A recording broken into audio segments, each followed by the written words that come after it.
दुनिया की राजनीति इस वक्त एक साथ कई बड़े और खतरनाक मोड़ों से गुजर रही है, जहां मिडल ईस्ट से लेकर लैटिन अमेरिका और यूरोप तक ताकत और वर्चस्व की नई लड़ाइयां साफ दिखाई दे रही हैं। सबसे पहले सीरिया की बात करते हैं। सीरियाई सेना ने ऐलान किया है कि उसने उत्तर पूर्वी सीरिया के जजीरा क्षेत्र में अपनी सेनाओं की तैनाती शुरू कर दी है। ये तैनाती सरकार और एसडीएफ यानी सीरियन डेमोक्रेटिक फोर्सेस के बीच हुए सीजफायर और इंटीग्रेशन समझौते के तहत की जा रही है। सरकारी टीवी अल अखबारिया के मुताबिक सेना की यूनिट्स पूरे जजीरा इलाके में फैल चुकी है और अब तक निश्रीन डैम, मंबीज के दक्षिणी इलाके, उत्तरी रक्का और पश्चिमी हसाका के बड़े हिस्सों को सुरक्षित कर लिया गया है। वहीं सीरिया के गृह मंत्रालय ने बताया कि उसकी फोर्सेज यूफ्रेट्स नदी के किनारे दार एज जोर के पूर्वी ग्रामीण इलाकों में भी दाखिल हो चुकी है। मंत्रालय का कहना है कि यह तैनाती एक व्यवस्थित योजना के तहत सभी शहरों और गांवों में की जाएगी। जजीरा इलाका सीरिया का सबसे संसाधन समृद्ध क्षेत्र माना जाता है, जहां देश के ज्यादातर तेल और गैस भंडार मौजूद हैं। इसी बीच सीरिया के राष्ट्रपति अहमद अल शरा ने ऐलान किया है कि एसडीएफ को पूरी तरह राज्य संसाधनों में शामिल किया जाएगा। समझौते के तहत एसडीएफ यूफ्रेट्स के पूर्व में अपनी सैन्य मौजूदगी खत्म करेगा और रक्का तथा दायर अज़ोर का प्रशासनिक और सुरक्षा नियंत्रण सीरियाई सरकार को सौंपेगा। इसके अलावा एसडीएफ के लड़ाकों को व्यक्तिगत सुरक्षा जांच के बाद रक्षा और गृह मंत्रालय में शामिल किया जाएगा और बॉर्डर क्रॉसिंग, तेल, गैस फील्ड्स और नागरिक संसाधन भी सरकार के नियंत्रण में आएंगे। ये सब ऐसे वक्त में हो रहा है जब सीरियाई सेना ने हाल ही में एसडीएफ द्वारा पुराने समझौते के उल्लंघन के बाद बड़े सैन्य अभियान के जरिए कई इलाके दोबारा अपने कब्जे में लिए हैं।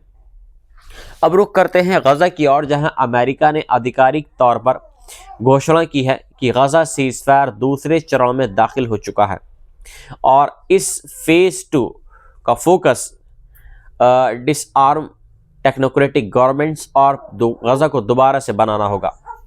अमेरिका के राष्ट्रपति डोनाल्ड ट्रंप के पीस पॉइंट्स प्लान पर यह फेज 2 आधारित है, जिसके तहत एक नया अंतर्राष्ट्रीय ढांचा बनाया गया है जिसे बोर्ड ऑफ पीस कहा जा रहा है। अमेरिका का दावा है कि यह बोर्ड गजा को युद्ध से शांति और विकास की ओर ले जाएगा, लेकिन आलोचकों का कहना है कि इसमें फिलिस्तीनियों को बड़े फैसलों से बाहर रखा गया है। इसी बीच हमास और दूसरे फिलिस्तीनी गुटों के नेता काहिरा में बातचीत कर रहे हैं, लेकिन जमीन पर हालात अभी भी नहीं बदले हैं। सीजफायर के बावजूद इजरायली हमले बराबर जारी हैं और सैकड़ों फिलिस्तीनी इसमें मारे जा चुके हैं। मानवीय मदद अब भी बहुत लिमिटेड आ रही है और रफा क्रॉसिंग पूरी तरीके से बंद है। इस बीच रूस ने भी इस बोर्ड ऑफ पीस को लेकर प्रतिक्रिया दी है। क्रेमलिन के प्रवक्ता दमित्री पेस्कोव ने कहा कि रूसी राष्ट्रपति व्लादिमीर पुतिन को इस बोर्ड में शामिल होने का न्योता मिला है और रूस इस प्रस्ताव का अध्ययन कर रहा है। पेस्कोव ने साफ कहा है कि रूस अमेरिका से बातचीत कर सभी पहलुओं को समझना चाहता है। उधर ट्रंप ने तुर्की के राष्ट्रपति रसेप तैयब एर्दोगान समेत कई अन्य विश्व नेताओं को भी गजा बोर्ड में शामिल होने का न्योता दिया है। इसी दौरान वेनेजुएला का मुद्दा भी फिर से सुर्खियों में है, जहां 3 जनवरी को अमेरिका ने राष्ट्रीय राजधानी काराकास में सैन्य कार्रवाई कर राष्ट्रपति निकोलस मादुरो और उनकी पत्नी को हिरासत में लेकर न्यूयॉर्क भेज दिया था। इसके बाद वेनेजुएला की सुप्रीम कोर्ट ने उपराष्ट्रपति डेल्सी रोड्रिगोज को कार्यवाहक राष्ट्रपति नियुक्त किया। क्रेमलिन ने कहा कि फिलहाल पुतिन और रोड्रिगोज के बीच कोई बातचीत तय नहीं की गई है, लेकिन जरूरत पड़ी तो संपर्क किया जा सकता है। वहीं ट्रंप के ग्रीनलैंड को लेकर दिए गए बयानों पर भी रूस ने प्रतिक्रिया दी है। पेस्कोव ने कहा कि क्रेमलिन इस पूरे मामले पर नजर बनाए हुए है और कुछ अंतर्राष्ट्रीय एक्सपर्ट्स का मानना है कि अगर ट्रंप ग्रीनलैंड को अमेरिका में शामिल करने में सफल हुए तो वे विश्व इतिहास में दर्ज हो जाएंगे। हालांकि डेनमार्क और यूरोप ने साफ कर दिया है कि ग्रीनलैंड बिक्री के लिए नहीं है और अमेरिकी टैरिफ धमकियों के खिलाफ वे एकजुट हैं। अब इजराइल की बात करें तो वहां के कट्टरपंथी वित्त मंत्री बेजलेल स्मोट्रिच ने ट्रंप के गजा प्लान को रद्द करने की मांग कर दी है।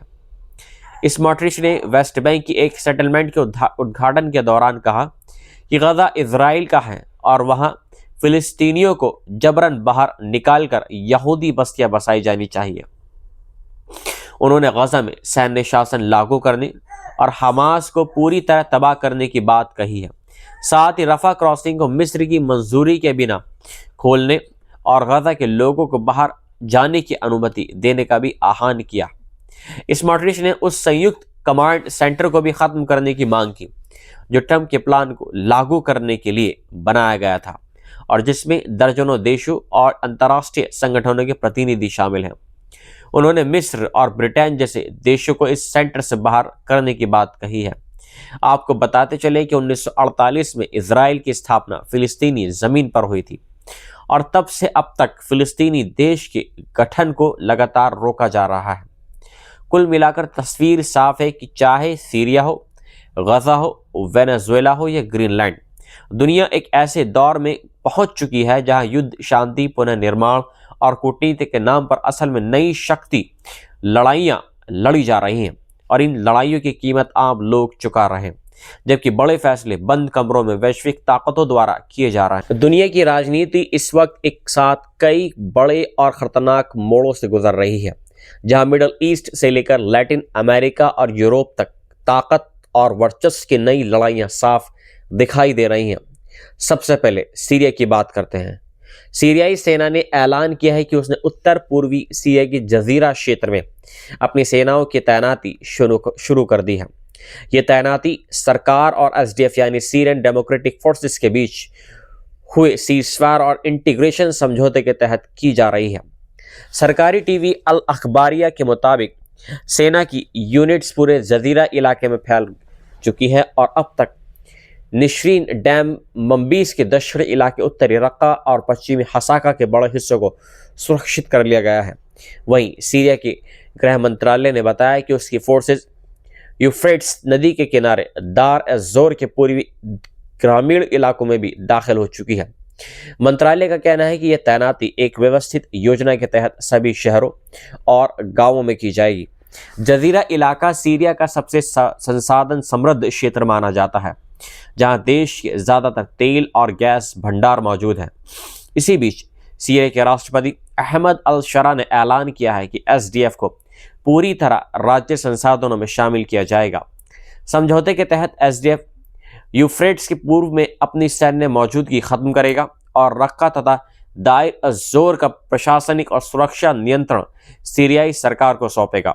इसके अलावा एसडीएफ के लड़ाकों को व्यक्तिगत सुरक्षा जांच के बाद रक्षा और गृह मंत्रालय में शामिल किया जाएगा और बॉर्डर क्रॉसिंग, तेल, गैस फील्ड्स और नागरिक संसाधन भी सरकार के नियंत्रण में आएंगे। ये सब ऐसे वक्त में हो रहा है जब सीरियाई सेना ने हाल ही में एसडीएफ द्वारा पुराने समझौते के उल्लंघन के बाद बड़े सैन्य अभियान के जरिए कई इलाके दोबारा अपने कब्जे में लिए हैं। अब रुख करते हैं गजा की ओर, जहां अमेरिका ने आधिकारिक तौर पर घोषणा की है कि गजा सीजफायर दूसरे चरण में दाखिल हो चुका है और इस फेज 2 का फोकस डिसआर्म टेक्नोक्रेटिक गवर्नमेंट्स और गजा को दोबारा से बनाना होगा। अमेरिका के राष्ट्रपति डोनाल्ड ट्रंप के 20 पॉइंट्स प्लान पर यह फेज 2 आधारित है, जिसके तहत एक नया अंतर्राष्ट्रीय ढांचा बनाया गया है जिसे बोर्ड ऑफ पीस कहा जा रहा है। अमेरिका का दावा है कि यह बोर्ड गजा को युद्ध से शांति और विकास की ओर ले जाएगा, लेकिन आलोचकों का कहना है कि इसमें फिलिस्तीनियों को बड़े फैसलों से बाहर रखा गया है। इसी बीच हमास और दूसरे फिलिस्तीनी गुटों के नेता काहिरा में बातचीत कर रहे हैं, लेकिन जमीन पर हालात अभी भी नहीं बदले हैं। सीजफायर के बावजूद इजरायली हमले बराबर जारी हैं और सैकड़ों फिलिस्तीनी इसमें मारे जा चुके हैं। मानवीय मदद अब भी बहुत लिमिटेड आ रही है और रफा क्रॉसिंग पूरी तरीके से बंद है। इस बीच रूस ने भी इस बोर्ड ऑफ पीस को लेकर प्रतिक्रिया दी है। क्रेमलिन के प्रवक्ता दमित्री पेस्कोव ने कहा कि रूसी राष्ट्रपति व्लादिमीर पुतिन को इस बोर्ड में शामिल होने का न्योता मिला है और रूस इस प्रस्ताव का अध्ययन कर रहा है। पेस्कोव ने साफ कहा है कि रूस अमेरिका से बातचीत कर सभी पहलुओं को समझना चाहता है। उधर ट्रंप ने तुर्की के राष्ट्रपति रसेप तैयब एर्दोगान समेत कई अन्य विश्व नेताओं को भी गजा बोर्ड में शामिल होने का न्योता दिया है।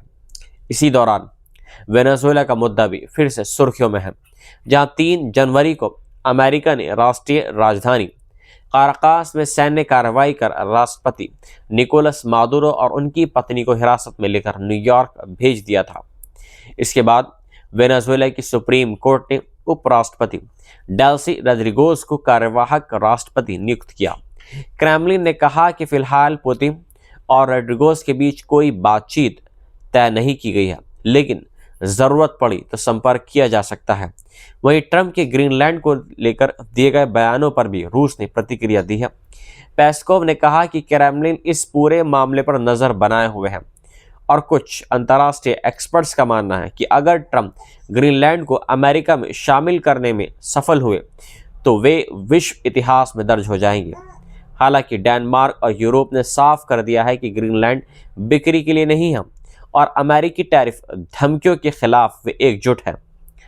अब इजराइल की बात करें तो वहां के कट्टरपंथी वित्त मंत्री बेजलेल स्मोट्रिच ने ट्रंप के गजा प्लान को रद्द करने की मांग कर दी है। स्मोट्रिच ने वेस्ट बैंक की एक सेटलमेंट के उद्घाटन के दौरान कहा कि गजा इजराइल का है और वहां फिलिस्तीनियों को जबरन बाहर निकालकर यहूदी बस्तियां बसाई जानी चाहिए। उन्होंने गजा में सैन्य शासन लागू करने और हमास को पूरी तरह तबाह करने की बात कही है। साथ ही रफा क्रॉसिंग को मिस्र की मंजूरी के बिना खोलने और गजा के लोगों को बाहर जाने की अनुमति देने का भी आह्वान किया। स्मोट्रिच ने उस संयुक्त कमांड सेंटर को भी खत्म करने की मांग की जो ट्रंप के प्लान को लागू करने के लिए बनाया गया था और जिसमें दर्जनों देशों और अंतर्राष्ट्रीय संगठनों के प्रतिनिधि शामिल हैं। उन्होंने मिस्र और ब्रिटेन जैसे देशों को इस सेंटर से बाहर करने की बात कही है। आपको बताते चले कि 1948 में इजराइल की स्थापना फिलिस्तीनी जमीन पर हुई थी और तब से अब तक फिलिस्तीनी देश के गठन को लगातार रोका जा रहा है। कुल मिलाकर तस्वीर साफ है कि चाहे सीरिया हो, गजा हो, वेनेजुएला हो या ग्रीनलैंड, दुनिया एक ऐसे दौर में पहुंच चुकी है जहां युद्ध, शांति, पुनर्निर्माण और कूटनीति के नाम पर असल में नई शक्ति लड़ाइयां लड़ी जा रही हैं और इन लड़ाइयों की कीमत आम लोग चुका रहे हैं, जबकि बड़े फैसले बंद कमरों में वैश्विक ताकतों द्वारा किए जा रहे हैं।